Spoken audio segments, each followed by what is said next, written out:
Is it better if I use a headset? Possibly. There's a little echo, but it's okay. Okay.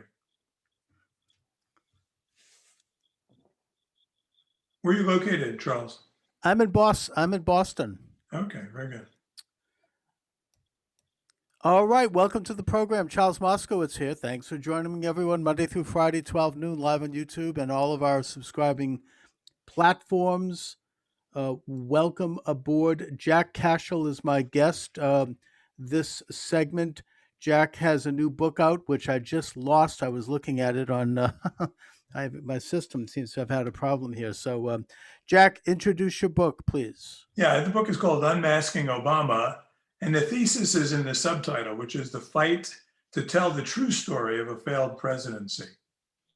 And Now, basically, what we do is because I like positive stories, I tell the stories of all those independent journalists, mostly independent, who wrestled with the mainstream media and sometimes with the respectable conservative media to get at the truth of the Obama presidency.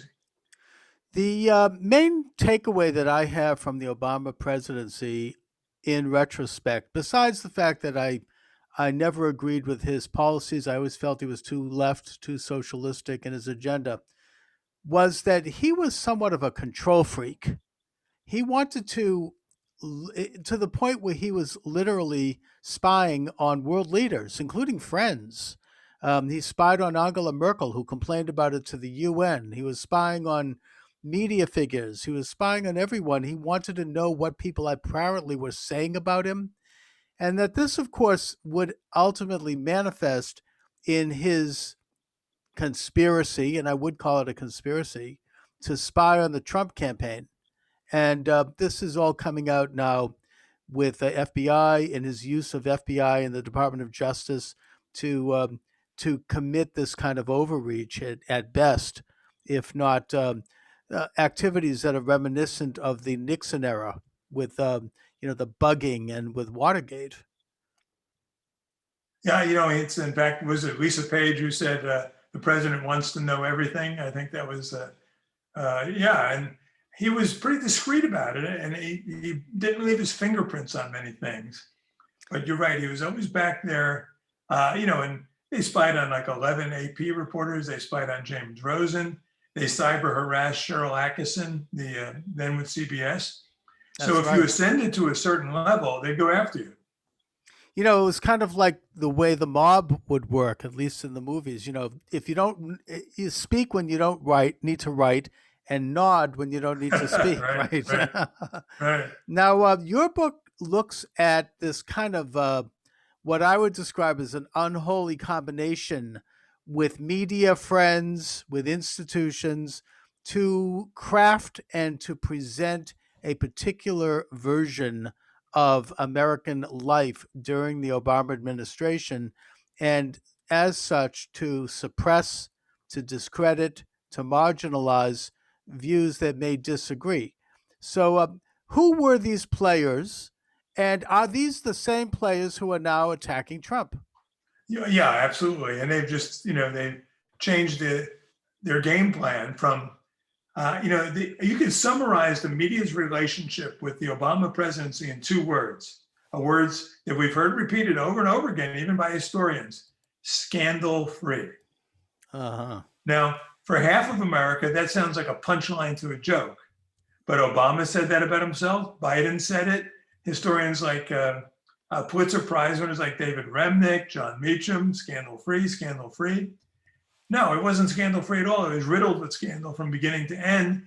The media simply chose not to share that with the American people.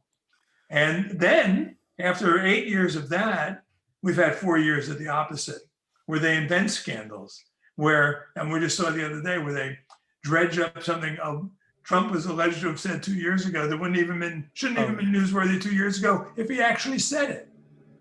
Well, I mean, we know about certain scandals during the Obama years which were public, like the Cylinder scandal, like Fast and Furious, which involved gun running to Mexican drug gangs.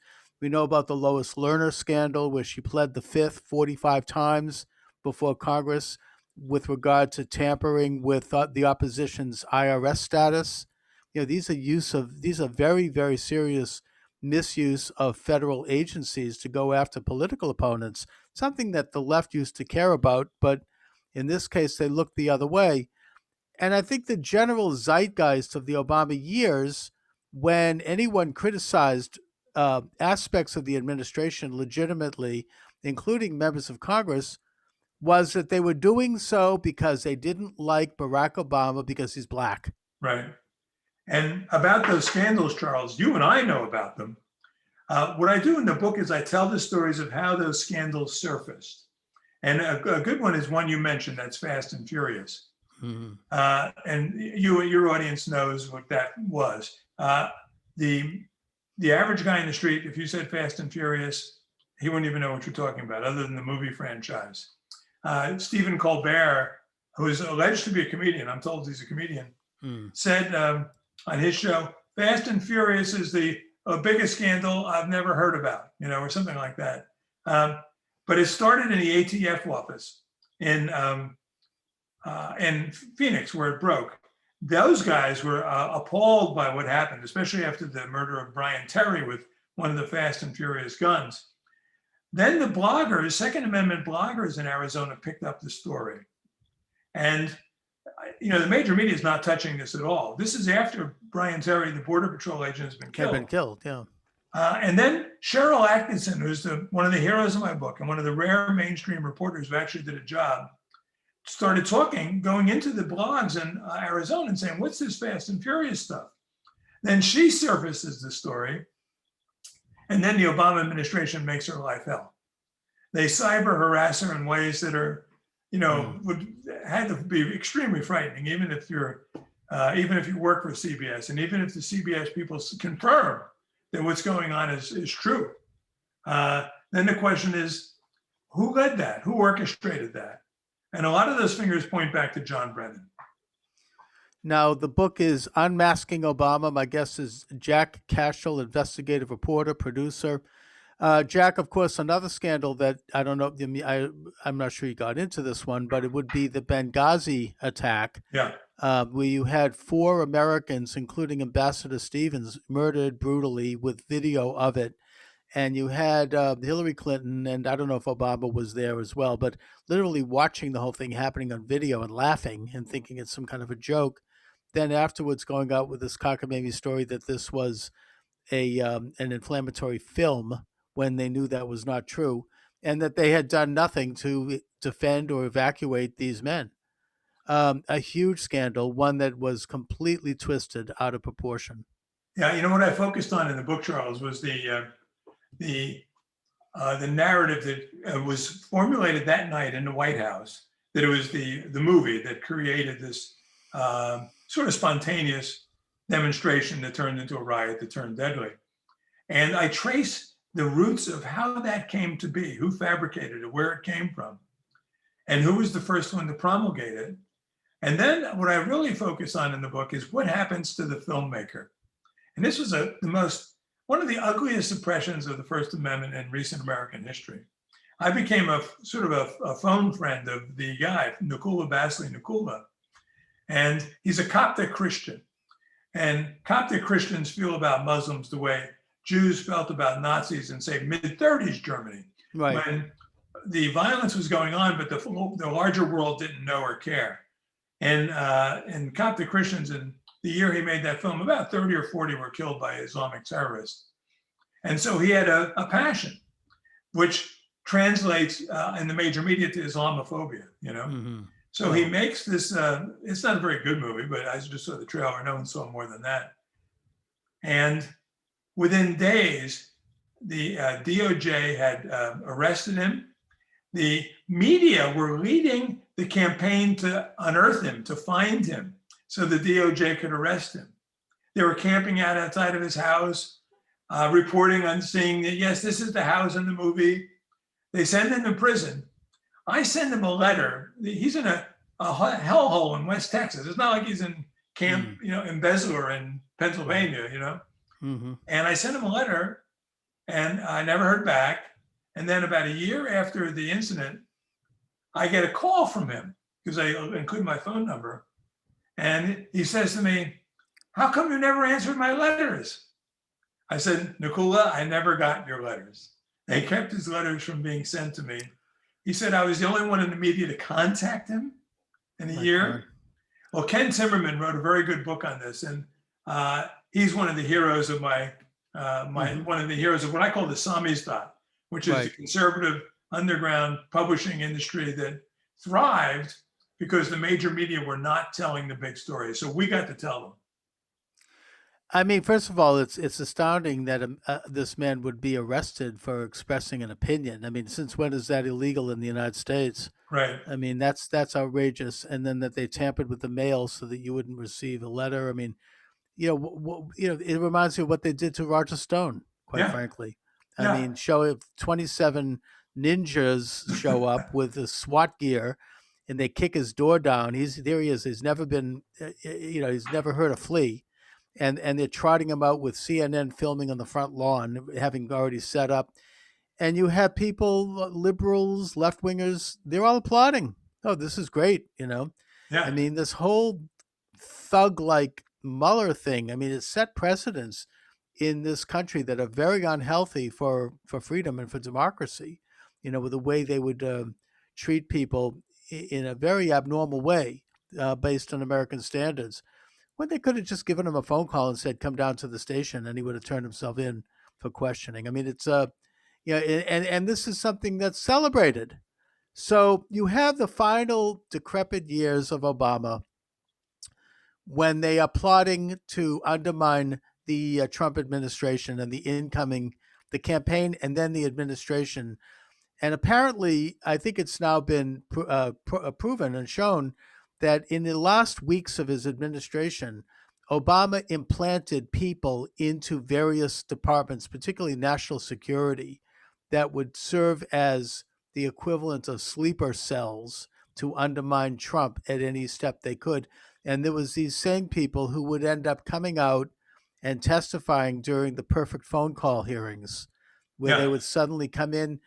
I didn't hear anything directly. I just don't like him. I don't like his foreign policy. And, I disagree with him. Well, fine. Then run against him or resign and write a book. Don't operate within the government to undermine the elected government and the elected president. I mean, I don't think this has ever happened before in American history, where you have the retiring administration literally undermining and taking steps to undermine the incoming administration, rather than doing what is traditional in America, which is going into the loyal opposition. No, you're exactly right. And one of the key understandings of what happens in Washington and will happen in Washington is the fact that in 2016, you know what percent of the vote Trump got in the District of Columbia? 2? 4%. Yeah, there we go. Yeah. And so that means that of every, 20 on a 23-person grand jury, he's lucky if he gets one supporter. And in those bureaucracies, which many of those people live in the district, are filled. The Department of Justice, in particular, the Department of EPA, the Interior, they're filled with people who are just dying for the chance to subvert Trump so they can become media stars, write a book, and be celebrated among their friends, even if they have to lie and scheme and betray their country to do it. Oh, they're going to make a fortune because they know they have a set market of bubbas who are going to run out and buy the book. Right. And people want to get revenge on Trump, like his niece. Yeah. I mean, it's terrible. And, they're going to make millions, basically, and everyone's going to celebrate them, and they'll be on the New York Times and all the usual suspects. So Obama finally leaves office. And from what I understand, he kind of set up a bit of a government in exile over there in Colorado in Washington, with a kind of a nerve center, like a media shop, where he would communicate with various people who would be given suggestions at best to do things to undermine the Trump administration. Do you have any information about that? The post-Obama him in the post years? Well, he's been oddly reclusive lately. He has a book it's a very important book because he and Michelle got a $60 million advance. And there's a lot of, and the publishing industry has paid that out. If they don't make that back, there's going to be companies that are going to collapse, and that's major because they distribute the burden among some of their European subsidiaries. And I broke the story in 2008 that Bill Ayers helped Barack Obama with Oh, Dreaming My yes. Father. Thank you. Yeah. Amazing. And I know he can't, he's not a writer. And now he's already 2 years behind schedule. So he's had to turn his attention away from the kind of manipulation that was going on into this project. But what he did leave behind, and I just saw this headline, it was from 2017. It said, is a Politico headline, and it said, Obama's army to take on Trump, right? This is after he leaves the office. He's talking about organizing for action, which had been his subgroup called Organizing for America. I mean, it has the whiff of SA about it. You know what I mean? Yeah, Not many heads of state have private armies. Well, I mean, you mentioned that, and you allude maybe, and I don't know if there's any proof, to connections with maybe former President Obama and with people in the Biden campaign, with the various communist thugs who are now burning down black neighborhoods and looting black businesses and killing black people around the country. And I think it has been established that several of them in the Biden campaign have helped bail out some of these criminals so that they can go back to their killing and looting of black people.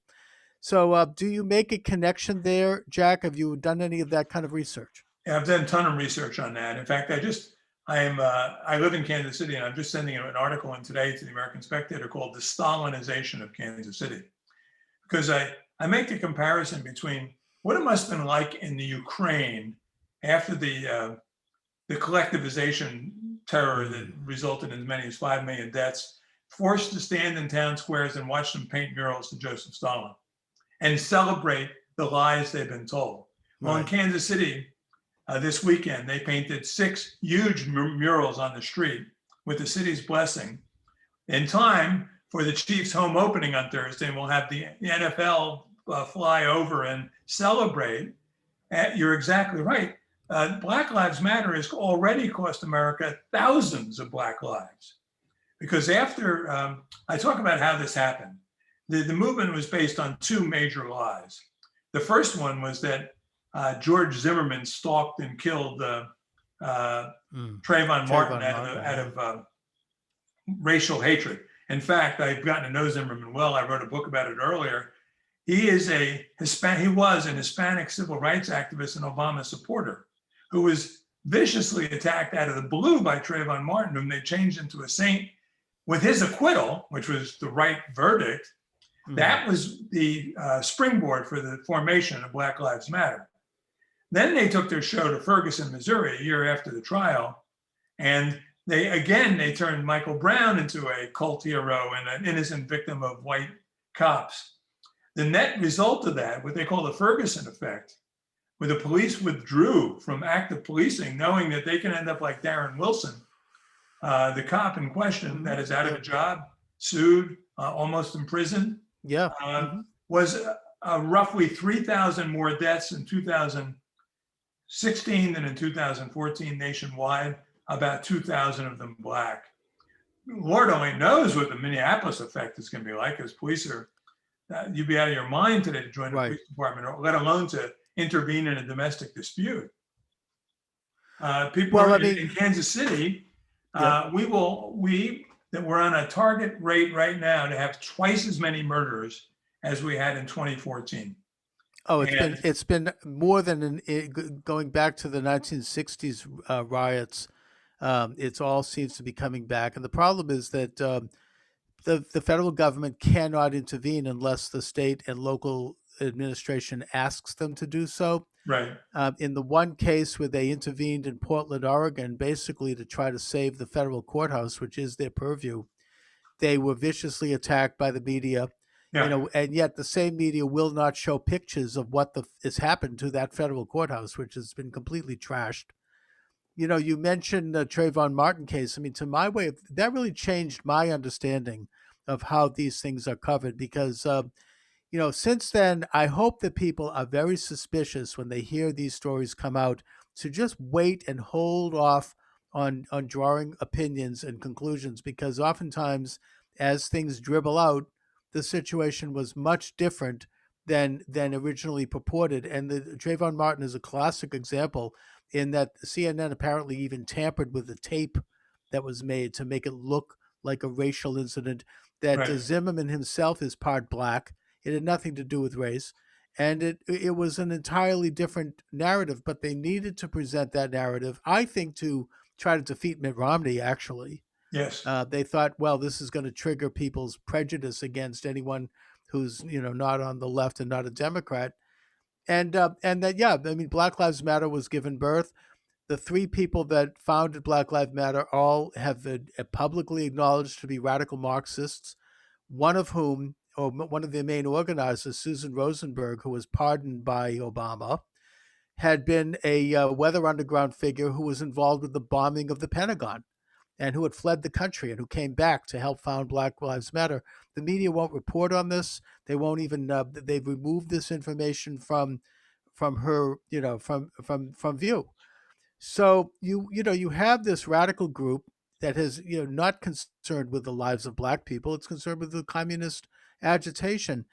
And after the Floyd Brown incident, now they are getting all this money pouring in from public sources, tens, if not hundreds of millions of dollars. I mean, who are they and what exactly is happening with that money? Well, much of that money, as you know, is being funneled right through their PAC, was a Blue Action, or Black, I don't know what it's called, but it's going to the Democratic Party. I mean, it's like an ATM for the Democratic Party at the expense of Black lives. The murder rates across the country this summer are out of control in some cities like Chicago and New York, which had been the safest city in the world, now is almost uninhabitable. And here's what I don't get, Charles. I don't get how the people who live in these cities like New York or Boston aren't outraged. Why aren't they people? suppress it? What about people who have been victimized by this? I mean, I'm in Boston and I see Black Lives Matter signs predominantly in white upper class neighborhoods, on people's lawns and in front of their churches. I mean, look, if these people have I don't think that they consciously understand or know what this actual organization is. I think that they mean well. Of course, we all believe Black Lives Matter. We should say all Black Lives Matter, not just the ones they select. Right. But there does seem to be a combination of witting participation and lack of awareness or information or ignorance, because the media is not really covering or reporting on any of this. And then, of course, the third spoke in the wheel is the fact that the social networks are censoring this information. I'm afraid that my YouTube program may be taken down. I mean, even when I do this interview, I mean, I wouldn't at all be surprised if I wake up one day and turn on my YouTube station and it's gone. I should mention as a program note that if that does happen, all of my videos are archived on Podomatic, which is not so easy for them to take down because I pay for it. It's a subscription. And from Podomatic, it goes to iTunes, iHeart, Stitcher. In fact, I have a bigger audience on Podomatic than on YouTube. So just as a little program note. Well, and what I'm afraid of is, Amazon now is the way to sell books. It's almost the only way. And if they decide certain books shouldn't be sold on Amazon, my career is over. Or I'm really going to have to work hard to find alternative channels. By the way, anyone who wants to know, my website is just cashill.com, CASHILL.com. And that's where you can read about the reviews of Unmasking Obama and the other books I've written. Excellent. And plus, you own that website, so you can have your books there. And of course, you got a good publishing house. So I don't think that Amazon. I mean, that would be pretty ballsy for them to try that. That would be. Because I've also published in the past with HarperCollins and Simon & Schuster.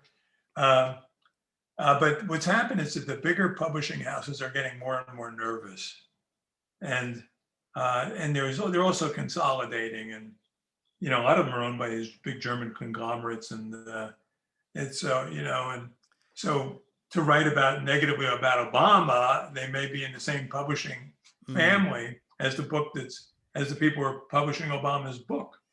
Well, and also, I mean, your book may enter into this virtual intelligence algorithm, where any Yeah. of these words, when they come up, it is shadow banned. I mean, I've already been told by people who know how this works that my show's been shadow banned.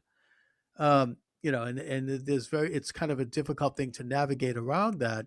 So I shudder to think about what might happen if President Trump is not reelected. I don't assume that he will be reelected because of the forces that are arrayed against him. These are very determined people. I mean, it looks to me like they are actually setting the stage for a military coup. I think they would.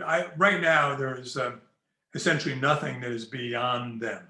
I think what we Exactly. witnessed in the Obama years, and you alluded to this earlier, Charles, is the one rare bit of honest branding on the left in recent years, and perhaps forever.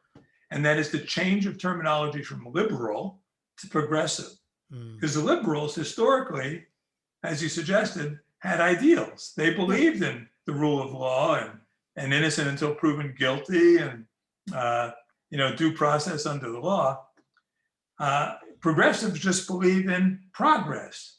At the risk of seeming redundant, progressives progress. There's no end goal. They go. Well, and it's also, they don't tell you, it's a euphemism because they don't tell you their vision of what they view as progress. Right. Right. I mean, these are like, euphemism. Whenever you hear euphemisms used in politics, you should be very suspicious. I mean, the only time euphemisms are appropriate is when you're talking about sex or the bathroom.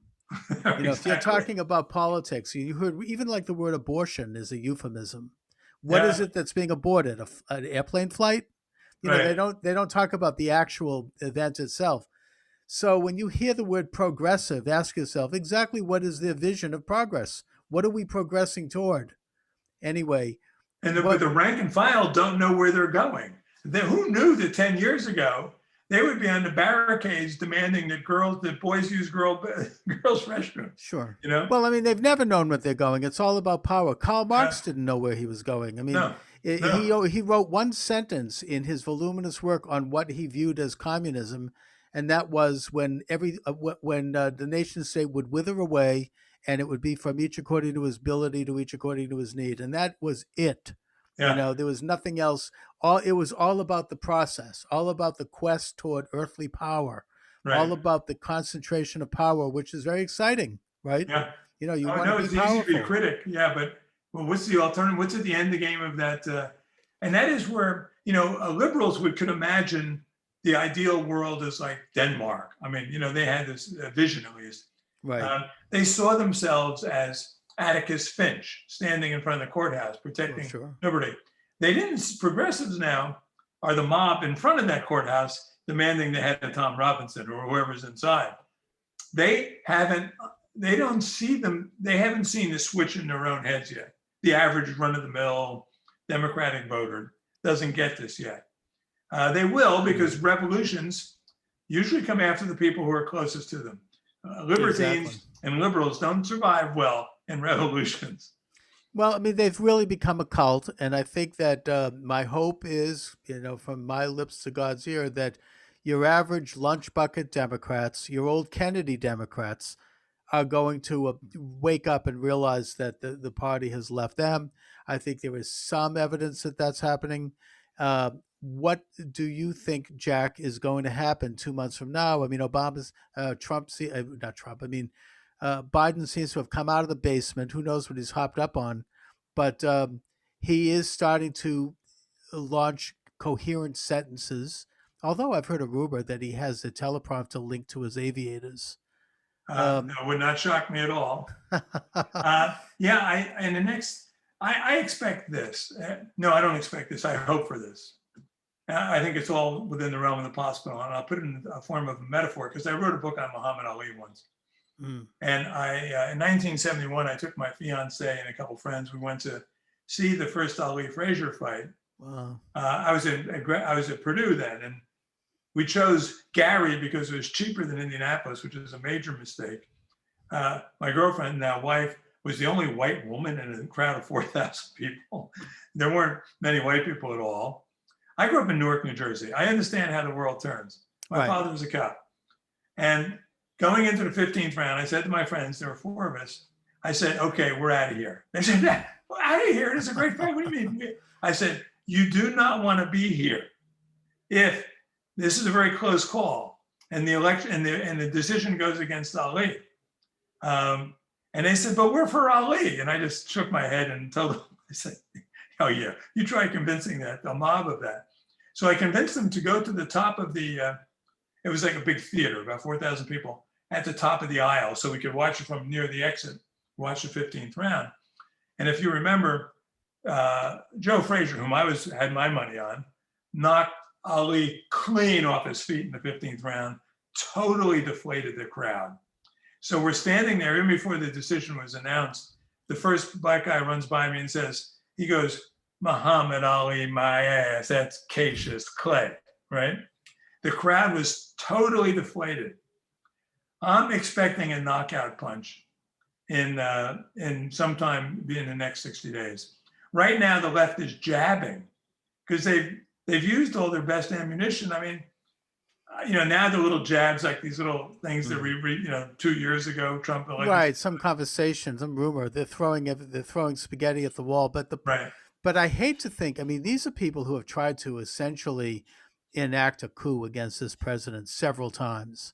They've tried to manipulate the pandemic in a way that would try to hurt the president. Right. They've launched violent thugs on streets.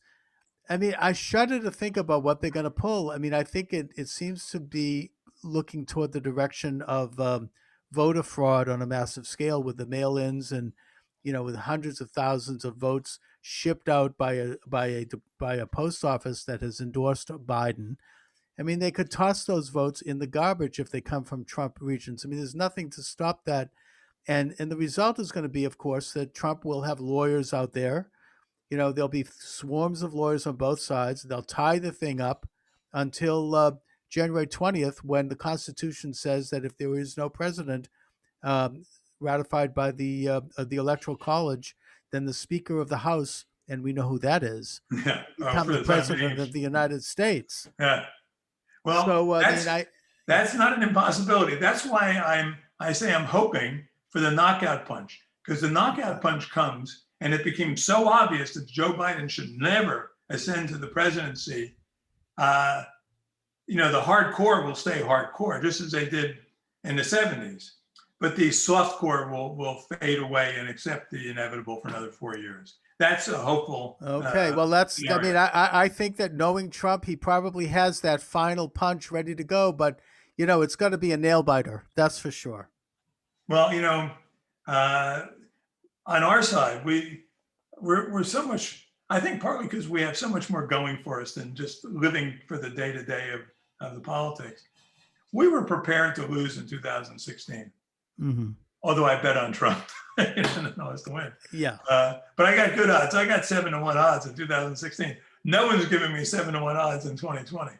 No, but that was an incredible thing. I mean, if anybody wants to lift their spirits a little bit, go to YouTube and take a look at the way the news coverage. Right, you've seen that. I've had parties where you played that stuff in the background. Oh, it's absolutely hilarious. And it was like the opposite of 9/11. Where were you when? It's a good 9/11. Yeah, exactly. I mean, it's hilarious to watch. So, Jack Cashill, the book is Unmasking Obama. It's really a great examination of very recent history, because it's stuff that's unfolding continually. Let my listeners and viewers know where they can get your book, where they can read your articles, or anything else you'd like to impart. Right. I would say for the book, anywhere you buy books, Amazon is. Oddly, I hate to recommend Amazon, but that's where the counting goes on now. That's what the publisher looks at. That's what everyone looks at. Okay. I personally, I use Barnes and Noble. So I'm trying to be a little contrary. I try not to fund that empire any more than I have to. Right. But for the total package, just go to my website, which is www.cashill.com. I beat my relative to that website about 20 years ago. They're still pissed at me. Excellent. All right, Jack. Listen, thanks so much. It's been a great pleasure talking with you. Hey, Charles, thanks. Anytime. Okay. All right. Thanks a lot.